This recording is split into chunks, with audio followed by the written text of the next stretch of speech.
আসসালামু আলাইকুম। আপনাদের সবাইকে স্বাগত জানাচ্ছি এখনকার আলোচনায়। আপনাদের সঙ্গে আছি আমি সিরাজুল ইসলাম। দর্শক, বাব আল মানদেব প্রণালী এলাকায় ইয়েমেনের হুতি সমর্থিত সামরিক বাহিনী ইসরায়েলের একটি গোয়েন্দা জাহাজের উপরে হামলা চালিয়েছে এবং জাহাজটি ব্যাপকভাবে বিধ্বস্ত হয়েছে। এরপরে ইয়েমেনের সামরিক বাহিনী সৌদি আরবের আরামকো তেল ক্ষেত্রে এবং ইয়ানবু বন্দরে, লোহিত সাগরে অবস্থিত ইয়ানবু বন্দরে হামলা চালিয়েছে এবং আরামকোর বেশ কয়েকটি পাইপলাইন বন্ধ ঘোষণা করতে বাধ্য হয়েছে।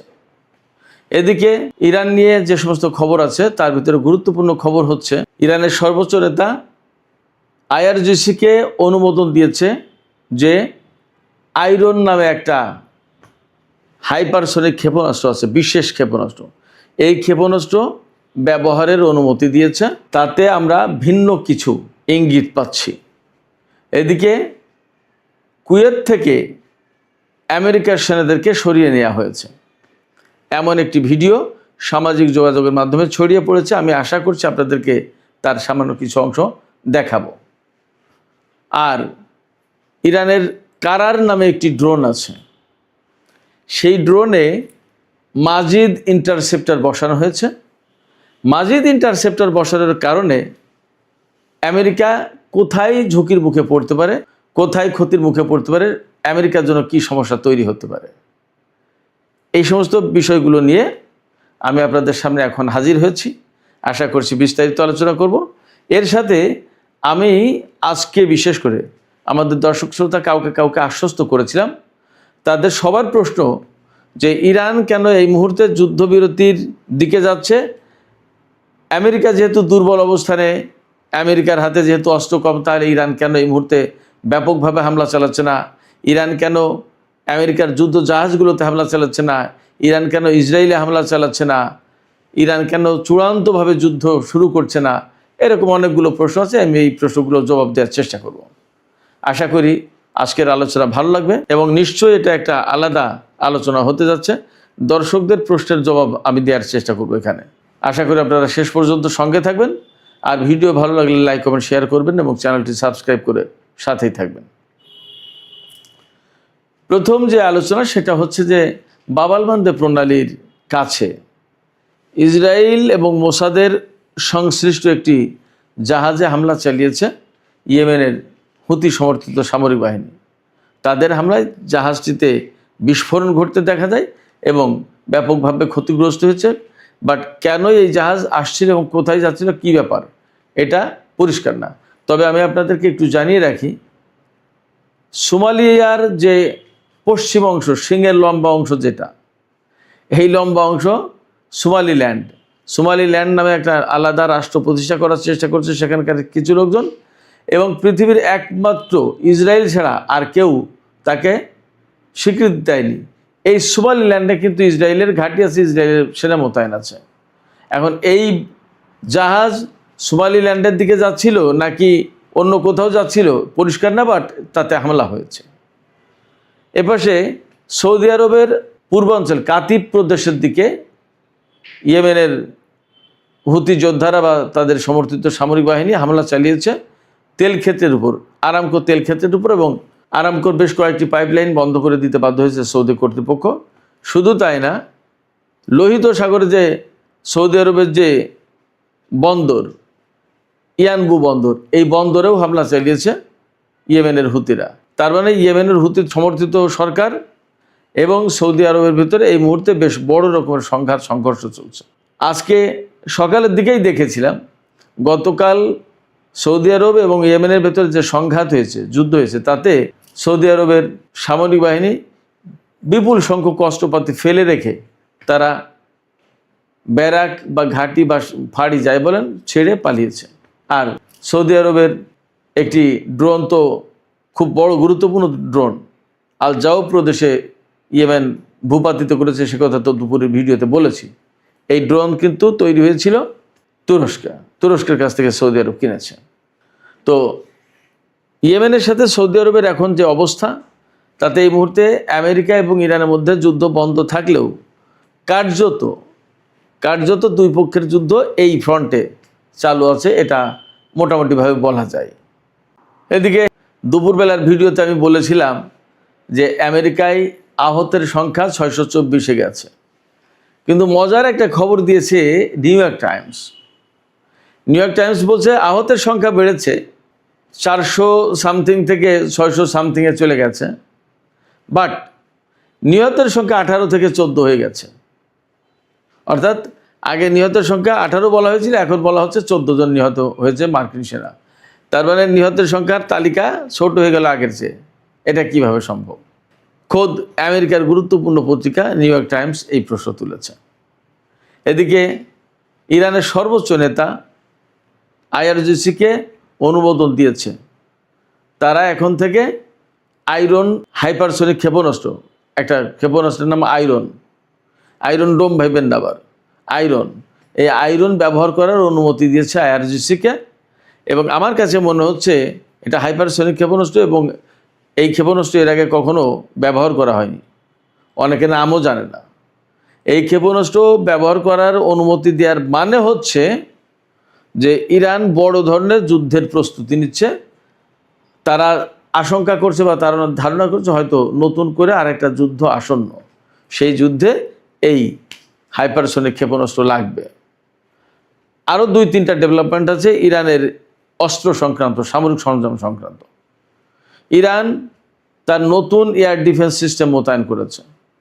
এই ইরানের পক্ষ থেকে বলা হচ্ছে এই এয়ার ডিফেন্স সিস্টেম মোতায়েন করার কারণে ইরানের আকাশ প্রতিরক্ষা ব্যবস্থা বা ক্ষেপণাস্ত্র প্রতিরক্ষা ব্যবস্থা আগের চেয়ে আরও বেশি জোরালো হলো, শক্তিশালী হলো। এদিকে ইরান তার কারার ড্রোন, একটা ড্রোনের নাম কারার, এই কারার ড্রোনে মাজিদ ইন্টারসেপ্টার ব্যবহার করেছে।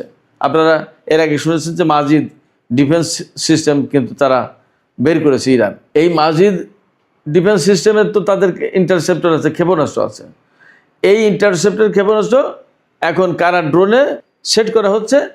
অর্থাৎ এই কারার ড্রোন, এই ইন্টারসেপ্টর দিয়ে আমেরিকার যে MQ-9 ড্রোন, এই ড্রোনকে ধ্বংস করতে পারবে।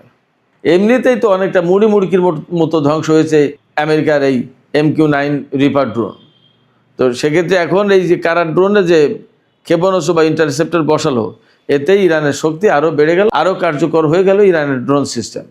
এদিকে আরেকটি খবর বের হয়েছে, সেন্টকমের প্রধান অ্যাডমিরাল ব্র্যাড কুপার, তিনি নাকি আমেরিকার কাছে, অর্থাৎ আমেরিকার সরকারের কাছে অনুরোধ জানিয়েছেন যে ইরানের হরমুজ প্রণালী এলাকায় হামলা বন্ধ করা উচিত। এতে লাভ হচ্ছে না খুব একটা, বরং মার্কিন বাহিনী ক্ষতিগ্রস্ত হয়েছে।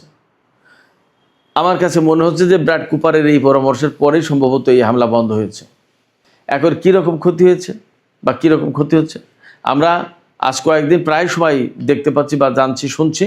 আমেরিকা কিন্তু মধ্যপ্রাচ্যের বিভিন্ন ঘাঁটি থেকে তাদের সেনাদেরকে সরিয়ে নিচ্ছে। তার মানে কি, যতক্ষণ পর্যন্ত এই ঘাঁটিগুলো খুব স্ট্রং ছিল ততক্ষণ তো সেনা সরানোর প্রশ্ন আসেনি। এই ঘাঁটিগুলো তো ইরানের বিরুদ্ধে যুদ্ধ করার জন্য তৈরি করা হয়েছিল, এবং এই ঘাঁটিতে সেনা মোতায়েন করা হয়েছিল তো যুদ্ধ করার জন্য। এখন যখন ঘাঁটি থেকে এই সমস্ত সেনা সরিয়ে নেওয়া হচ্ছে, যদি এই খবরগুলো সব রাইট হয়, সঠিক হয়, তাহলে একদম পরিষ্কার যে আমেরিকা মধ্যপ্রাচ্যে অ্যাকচুয়ালি তাদের ঘাঁটিতে তাদের সেনাদেরকে নিরাপত্তা দিতে পারছে না, তাদের ঘাঁটি ধরে রাখতে পারছে না, সেনাদের নিরাপত্তা নেই, যার কারণে সরিয়ে নেওয়া হচ্ছে। আজকে একটা ভিডিও বের হয়েছে যে তাতে দেখা যাচ্ছে যে কুয়েতের ঘাঁটি থেকে বিপুল সংখ্যক সেনা বাসে করে চলে যাচ্ছে, পরে হয়তো বিমানেও উঠেছে মনে হলো, যা দেখলাম। তাতে দেখা যাচ্ছে যে ইরান যুদ্ধ এখন থামিয়েছে, কিন্তু মধ্যপ্রাচ্য থেকে মার্কিন সেনাদেরকে সরিয়ে নেওয়া হচ্ছে। এই জায়গায় প্রশ্ন আসছে, কেন সরিয়ে নিচ্ছে? সরিয়ে নেওয়ার পরে কি হবে? এটা কি বড় যুদ্ধের আলামত কিনা? হ্যাঁ, হতে পারে বড় যুদ্ধের আলামত, এবং ইরানও সেইভাবে প্রস্তুতি নিচ্ছে। আমি একটু আগেই বলেছি, নতুন এয়ার ডিফেন্স সিস্টেম মোতায়েন করেছে, কারার ড্রোনে নতুন সিস্টেম ইন্টারসেপ্টর মোতায়েন করেছে, এরপরে আয়রন হাইপারসনিক ক্ষেপণাস্ত্র ব্যবহারের অনুমতি দিয়েছে সর্বোচ্চ নেতা। ক্ষেপণাস্ত্র ব্যবহারের অনুমতি দেওয়ার প্রশ্ন, তার মানে কি এই ক্ষেপণাস্ত্রের কী শক্তি, কী পাওয়ার, অনেক বড় ব্যাপার। এই রকম একটা প্রেক্ষাপটে অনেকে আমার কাছে প্রশ্ন করেছেন যে ভাই, কেন ইরান এই মুহূর্তে আমেরিকার ঘাঁটিগুলোতে আরও বেশি হামলা চালিয়ে ধ্বংস করে দিচ্ছে না, এবং যেখানে যেখানে সেনা রয়েছে তাদের উপর কেন হামলা চালাচ্ছে না? ভারত মহাসাগরে বা বিভিন্ন জায়গায় যে তাদের যে জাহাজ মোতায়েন আছে সেই সব জায়গায় যেহেতু ক্ষেপণাস্ত্র ফুরে গেছে, তাতে হামলা চালাচ্ছে না কেন? ইরান এখন কেন আলোচনার দিকে যাচ্ছে না? ইরান আলোচনার দিকে যাচ্ছে না, এটা ইরানের পক্ষ থেকে পরিষ্কার করে বলা হয়েছে। আর হামলা চালাচ্ছে না কেন? আমি মনে করি যে ইরান যেহেতু এইরকম আমেরিকা এবং ইসরায়েলের সাথে অ্যাট এ টাইম যুদ্ধ করলো বা মোকাবেলা করছে, এখনও টিকে আছে, অতএব তাদের নিশ্চয়ই একটা প্ল্যান আছে, তাদের কৌশল আছে যে কোনভাবে, কখন, কোন পর্যায়ে, কোন রকমের হামলা করবে, কোন রকমের যুদ্ধ করবে, কতটুকু করবে, কতটুকু করবে না, এগুলো তাদের নিশ্চয়ই প্ল্যান আছে, সেই অনুযায়ী আগাচ্ছে। আমার আপনার কথায় তো তারা চলবে না, তারা তো একটা প্রতিষ্ঠিত সামরিক বাহিনী। এ তো এমন না যে কি করবে না বুঝে উঠতে পারছে না। এটা গেলে এক। দ্বিতীয় হচ্ছে, বড় বড় জাহাজে হামলা করা মানে একটা বিষয় খেয়াল করেন, জাপান যখন পার্ল হারবারে হামলা করেছিল মার্কিন জাহাজে, তারপরেই কিন্তু আমেরিকা জাপানের উপরে সেই অ্যাটম বোমা মেরেছিল, পরমাণু বোমা। তো বড় বড় জাহাজে হামলা করা মানে অনেক বড় যুদ্ধের পরিসর আরও অনেক বড় করে ফেলা। ইরান যেভাবে যুদ্ধ করছে এতেই তো তারা কাবু হয়ে গেছে মোটামুটিভাবে, দেখা যাচ্ছে, বোঝা যাচ্ছে, শোনা যাচ্ছে। এছাড়া আরও যদি যুদ্ধ করতে চায় তাহলে তা মোকাবেলা করতে হবে ইরানকে। আর আমার কাছে মনে হয়েছে, যেটা ইরান যে নীতিটা সবচেয়ে বেশি অনুসরণ করে বলে মনে হয়েছে আমার কাছে, তারা মানুষ মারাচ্ছে, তাদের লজিস্টিক সাপোর্ট ধ্বংস করে দেওয়ার চেষ্টা করছে, ঘাঁটি, বিমান, এই সমস্ত ধ্বংস করে দেওয়ার চেষ্টা করছে যাতে ওরা চলে যেতে বাধ্য হয়। আমি আপনাদেরকে একটা ইতিহাসের গল্প বলি, এটা সত্যি গল্প, সবাই আপনারা জানেন, সত্যি ঘটনা। মক্কা বিজয়ের আগে পরে যে গল্পটা দেখুন, তাতে কিন্তু অনেক লোকের প্রাণহানির কোনো ঘটনা ঘটেনি, একটা লোকের না, অনেক লোক তো পরে কথা। চূড়ান্ত বিজয় অর্জনটা যদি বিনা রক্তপাতে বা অল্প রক্তপাতে করা যায়, তাহলে বেশি রক্তপাত, বেশি মানুষ মেরে লাভটা কি?